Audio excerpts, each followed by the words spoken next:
Hello friends, welcome back to my দিদির বিয়ের blog. আর এই হচ্ছে ছেলের বাড়ির সমস্ত তত্ত্ব যেগুলো গায়ে হলুদের সময় সব চলে এসেছিলো।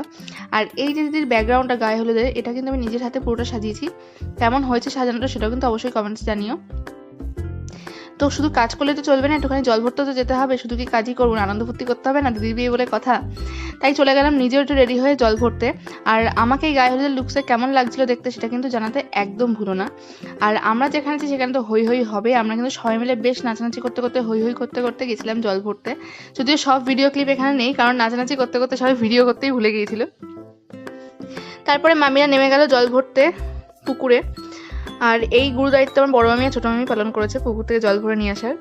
এরপরেই পালা ছিল দিদিকে ম্যারিনেট করার। প্রথমে মা একটু ভালো করে ম্যারিনেট করে নিল, তারপরে যেটুকু বাকি ছিল সেটুকু কাজের দায়িত্ব আমি নিয়ে নিলাম আরও ভালো করে ম্যারিনেশনের জন্য। একদম পা থেকে মাথা পর্যন্ত ভালো করে ম্যারিনেট করা হয়েছে, যাতে রাতের তন্দুরিটা খুব ভালো হয়। আর এখানে সবাই বলছিল যে এরপরে যেন মামনের বিয়েটা তাড়াতাড়ি হয়ে যায়, মন ভালো করে আশীর্বাদ করো। কিন্তু আমি বলছিলাম যে না, পরের বছর না, এখন আমি বিয়ে করতে 5 বছর দেরি আছে, দিদি আশীর্বাদ করো যেন 5 বছর পরেই আমার বিয়েটা হয়। তারপরে দিদিকে আমি একটুখানি ভালো করে গায়ে হলুদটা লাগিয়ে দিলাম। আর তারপরে ক্যামেরাম্যান দাদাদের আবদারের ফুল ছোড়াছড়িও হলো। এখন তো বিয়ে মানেই হচ্ছে গিয়ে ভিডিওগ্রাফার এবং ক্যামেরাম্যান দাদারা যেটা বলবে ঠিক সেভাবেই সব কিছু করতে হবে, তো তেমনটাই সব কিছু হচ্ছিলো। আর দিদি যেহেতু চোখের লেন্স পড়েছিল তাই জন্য এরকম পাতার ওপর থেকে জল ঢালা হচ্ছিল।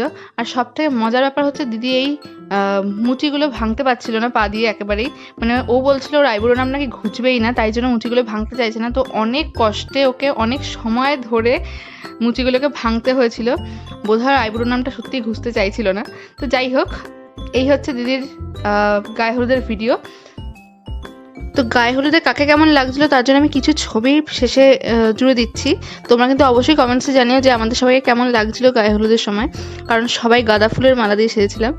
আর এরপরে কিন্তু আসছে দিদির বিয়ের পুরো লুকসটা আর বিয়ের ভিডিওটা দেখাবেন নেক্সট ভিডিওতে। ততক্ষণের জন্য টাটা।